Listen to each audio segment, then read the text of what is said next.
ವಿಧಾನಮಂಡಲ ಅಧಿವೇಶನ 3 ದಿನ ವಿಸ್ತರಣೆಯಾಗಿದೆ. ಸದನ ಸಲಹಾ ಸಮಿತಿ ಸಭೆಯಲ್ಲಿ ಮಹತ್ವದ ನಿರ್ಧಾರ ತೆಗೆದುಕೊಂಡಿದ್ದು ವಿಶೇಷ ಅಧಿವೇಶನ 3 ದಿನ ವಿಸ್ತರಣೆಯಾಗಿದೆ.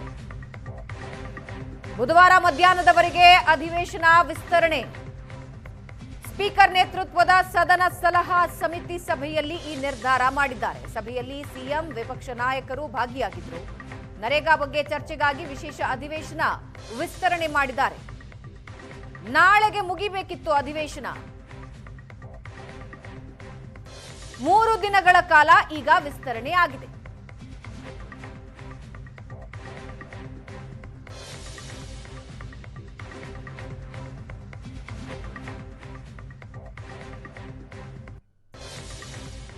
ಈ ಬಗ್ಗೆ ಏನಷ್ಟು ಡೀಟೇಲ್ಸ್ ಹಂಚಿಕೊಳ್ತಾರೆ ನಮ್ಮ ಪೊಲಿಟಿಕಲ್ ಬ್ಯೂರೋ ಹೆಡ್ ಆನಂದ್ ಬೈದನಮನೆ ನಮ್ಮ ಜೊತೆ ಲೈವ್ ನಲ್ಲಿ ಜಾಯ್ನ್ ಆಗ್ತಾ ಇದ್ದಾರೆ.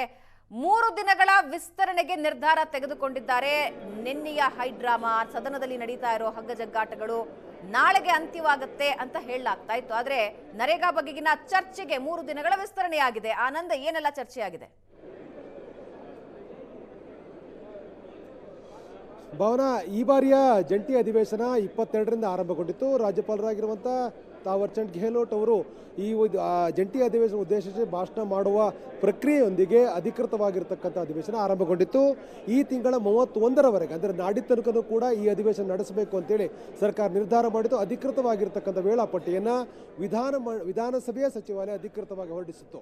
ಆದರೆ ಬದಲಾದ ಸನ್ನಿವೇಶದಲ್ಲಿ ಸದನದ ಒಳಗಡೆ ಒಂದು ನಿರ್ದಿಷ್ಟವಾಗಿರ್ತಕ್ಕಂಥ ಕಾರ್ಯಸೂಚಿಯೊಂದಿಗೆ ಅಜೆಂಡಾ ಪ್ರಕಾರ ಕಲಾಪ ನಡೆಯದೇ ಇರತಕ್ಕಂಥ ಹಿನ್ನೆಲೆಯಲ್ಲಿ ಸರ್ಕಾರ ಅಧಿವೇಶನವನ್ನು 2 ದಿನಗಳ ಕಾಲ ವಿಸ್ತರಣೆ ಮಾಡಬೇಕು ಅಂತ ನಿರ್ಧಾರವನ್ನು ತೆಗೆದುಕೊಂಡಿದೆ. ಈ ಮೊದಲು ಸೋಮವಾರ ಮತ್ತು ಮಂಗಳವಾರ ಅಲ್ಲಿ ಕಲಾಪವನ್ನು ನಡೆಸಬೇಕು ಅಂತಕ್ಕಂಥ ನಿರ್ಧಾರವನ್ನು ಸರ್ಕಾರ ತೆಗೆದುಕೊಂಡಿತ್ತು. ಇವತ್ತು ಸ್ಪೀಕರ್ UT ಖಾದರ್ ನೇತೃತ್ವದಲ್ಲಿ ನಡೆದಂಥ ಸದನ ಸಲಹಾ ಸಮಿತಿಯಲ್ಲಿ ಈ ಬಗ್ಗೆ ಚರ್ಚೆಯನ್ನು ಕೂಡ ಮಾಡಲಾಯಿತು. ಮುಖ್ಯಮಂತ್ರಿ ಸಿದ್ದರಾಮಯ್ಯ, ಪ್ರತಿಪಕ್ಷ ನಾಯಕರಾಗಿರ್ತಕ್ಕಂಥ ಅಶೋಕ್ ಸೇರಿದಾಗೆ ಹಿರಿಯ ಶಾಸಕರು ಭಾಗವಹಿಸಿದಂಥ ಸದನ ಸಲಹಾ ಸಮಿತಿಯಲ್ಲಿ ಕಲಾಪವನ್ನು ಬುಧವಾರದಲ್ಲೂ ಕೂಡ ನಡೆಸಲಿಕ್ಕೆ ನಿರ್ಧಾರವನ್ನು ಮಾಡಲಾಗಿದೆ. ಯಾಕೆಂತಂದರೆ ಶನಿವಾರ ನಡೀಬೇಕಾಗಿರ್ತಕ್ಕಂಥ ಕಲಾಪವನ್ನು ಬುಧವಾರಕ್ಕೆ ವಿಸ್ತರಣೆ ಮಾಡಲಾಗಿದೆ. ಸೋಮವಾರ ಮತ್ತು ಮಂಗಳವಾರ 2 ದಿನ ವಿಶೇಷವಾಗಿ ಕಲಾಪವನ್ನು ಮಾಡೋದ್ರ ಮೂಲಕ ನರೇಗಾ ಯೋಜನೆಗೆ ಸಂಬಂಧಪಟ್ಟಾಗೆ ಚರ್ಚೆಯನ್ನು ಮಾಡಬೇಕು ಅಂತೇಳಿ ಸರ್ಕಾರ ತೀರ್ಮಾನವನ್ನು ತೆಗೆದುಕೊಂಡಿದೆ. ಇವತ್ತು ಇದಕ್ಕೆ ಸದನ ಸಲಹಾ ಸಮಿತಿಯಲ್ಲಿ ಒಪ್ಪಿಗೆ ಸಿಕ್ಕಿರ್ತಕ್ಕಂಥ ಹಿನ್ನೆಲೆಯಲ್ಲಿ ಬುಧವಾರದವರೆಗೂ ಕೂಡ ಜಂಟಿ ಅಧಿವೇಶನ ವಿಸ್ತರಣೆ ಆಗುತ್ತೆ. ಅಲ್ಲಿ ತನಕ ಕೂಡ ಕಲಾಪ ನಡೀತದೆ. ಆದರೆ ಒಂದು ಚಿಕ್ಕ ಬದಲಾವಣೆ ಅಂದರೆ ಶನಿವಾರ ಮುಕ್ತಾಯ ಆಗಬೇಕಾಗಿರ್ತಕ್ಕಂಥ ಕಲಾಪವನ್ನು ಮೊಟಕು ಮಾಡಲಾಗಿದ್ದು ನಾಳೆ ಅರ್ಧ ದಿನ ಮಾತ್ರ ಕಲಾಪ ನಡೆಸಲಾಗುತ್ತೆ. ಶನಿವಾರ ಗ್ಯಾಪ್ ಇರುತ್ತೆ.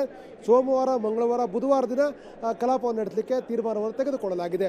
ಬಹಳ ಮುಖ್ಯವಾಗಿ ಸರ್ಕಾರ ಈ ಬಾರಿ ಅಧಿವೇಶನದಲ್ಲಿ ಕೇಂದ್ರ ಸರ್ಕಾರ VBG ಗ್ರಾಮೀಣ ಯೋಜನೆಯನ್ನು ತಂದಿರತಕ್ಕಂಥದ್ದು, ನರೇಗಾ ಯೋಜನೆಯನ್ನು ಬದಲಾವಣೆ ಮಾಡಿರ್ತಕ್ಕಂಥ ವಿಚಾರ ಸಂಬಂಧಪಟ್ಟಾಗೆ ಸುದೀರ್ಘ ಚರ್ಚೆ ಆಗಬೇಕು, ಕಡ್ಡಾಯ ನಿರ್ಣಯವನ್ನು ತೆಗೆದುಕೊಳ್ಬೇಕು ಅಂತಕ್ಕಂಥ ಒಂದು ಉದ್ದೇಶ ಇಟ್ಟುಕೊಂಡು ಈ ಬಾರಿಯ ಜಂಟಿ ಅಧಿವೇಶನಕ್ಕೆ ವೇಳಾಪಟ್ಟಿಯನ್ನು ಪ್ರಕಟ ಮಾಡಿತ್ತು. ಆದರೆ ನರೇಗಾ ಕುರಿತಂತೆ ಚರ್ಚೆ ಮಾಡಲಿಕ್ಕೆ ಆ ಥರದ ಒಂದು ವಾತಾವರಣ ಸೃಷ್ಟಿಯಾಗದೇ ಇರತಕ್ಕಂಥ ಹಿನ್ನೆಲೆಯಲ್ಲಿ ನಿನ್ನೆ ನಡೆದಿರ್ತಕ್ಕಂಥ ಕಾಂಗ್ರೆಸ್ನ ಶಾಸಕಾಂಗ ಸಭೆಯಲ್ಲಿ ಅಧಿವೇಶನವನ್ನು ವಿಸ್ತರಣೆ ಮಾಡಬೇಕು ಅಂತಕ್ಕಂಥ ಸಲಹೆಯನ್ನು ಸ್ವತಃ ಮುಖ್ಯಮಂತ್ರಿಗಳೇ ಮುಂದಿಟ್ಟಾಗ ಅದಕ್ಕೆಲ್ಲರೂ ಕೂಡ ಸಹಮತವನ್ನು ವ್ಯಕ್ತಪಡಿಸಿದ್ದಾರೆ. ಹಾಗಾಗಿ ಇವತ್ತು ಅಧಿಕೃತವಾಗಿ ಸದನ ಸಲಹಾ ಸಮಿತಿಯಲ್ಲಿ ಕಲಾಪವನ್ನು ಮುಂದೂಡಿಕೆ ಮಾಡ್ತಕ್ಕಂಥ ಅಧಿವೇಶನವನ್ನು ವಿಸ್ತರಣೆ ಮಾಡ್ತಕ್ಕಂಥ ನಿರ್ಧಾರವನ್ನು ತೆಗೆದುಕೊಳ್ಳಲಾಗಿದೆ. ಸೋಮವಾರ, ಮಂಗಳವಾರ ಈ ವಿಚಾರದ ಬಗ್ಗೆ, ನರೇಗಾ ವಿಚಾರದ ಬಗ್ಗೆ ಗಂಭೀರವಾಗಿರ್ತಕ್ಕಂಥ ಚರ್ಚೆಗಳಾಗುತ್ತೆ. ನಂತರದಲ್ಲಿ ಕಠಿಣ ನಿರ್ಣಯವನ್ನು ತೆಗೆದುಕೊಳ್ಳುವಂಥ ತೀರ್ಮಾನಕ್ಕೆ ಸರ್ಕಾರ ಹೋಗಲಿದೆ. ಆದರೆ ಈ ಒಂದು ಸಂದರ್ಭದಲ್ಲಿ ರಾಜಕೀಯವಾಗಿರ್ತಕ್ಕಂಥ ವಾಕ್ಸಮರಗಳು ನಡೀತಕ್ಕಂಥ ಸಾಧ್ಯತೆಗಳಿರುವಂಥ ಕಾರಣಕ್ಕಾಗಿ ಬುಧವಾರ ದಿನ ಒಂದು ಅಡಿಷನಲ್ ಆಗಿ ದಿನ ಇರಲಿ ಅನ್ನೋ ಕಾರಣಕ್ಕಾಗಿ ಬುಧವಾರದವರೆಗೆ ಕಲಾಪವನ್ನು ನಡೆಸಬೇಕು ಅಂತಕ್ಕಂಥ ನಿರ್ಧಾರವನ್ನು ಇವತ್ತಿನ ಸಭೆಯಲ್ಲಿ ತೆಗೆದುಕೊಳ್ಳಲಾಗಿದೆ. ಭಾವನಾ. ಎಸ್ ಆನಂದ್, ವಾಪಸ್ ಬರ್ತೀನಿ.